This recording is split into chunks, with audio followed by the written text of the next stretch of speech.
Republicans seem to want less people to vote. Why? Because their policies aren't popular. They hurt the American people. Well, the way they drive most of this is by implying that there is voter fraud. Yes, and the there, idea, by the way, there is no evidence of voter fraud. It's like less than 0.1%, something like that. You guys can check me in the...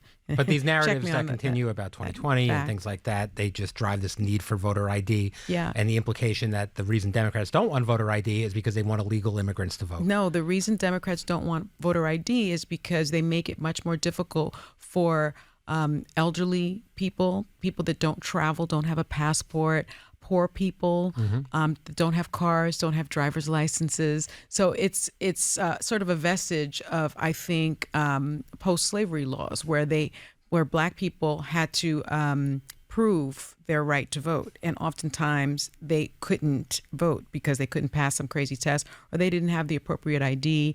It also affects women that are married. Maybe your passport reflects something that's different on your birth certificate or on your driver's license. So really, the bottom line is voter suppression.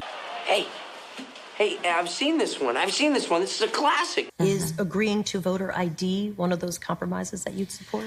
I don't think that we should underestimate what that could mean.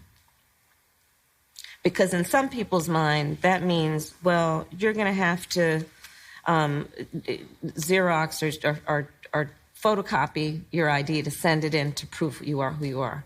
Well, there are a whole lot of people, especially people who live in rural communities, who don't, there's no Kinko's, there's no Office Max near them. People have to understand that when we're talking about voter ID laws, be clear about who you have in mind and what would be required of them to prove who they are. Of course, people have to prove who they are, but not in a way that makes it almost impossible for them to prove who they are. So really, the bottom line is voter suppression.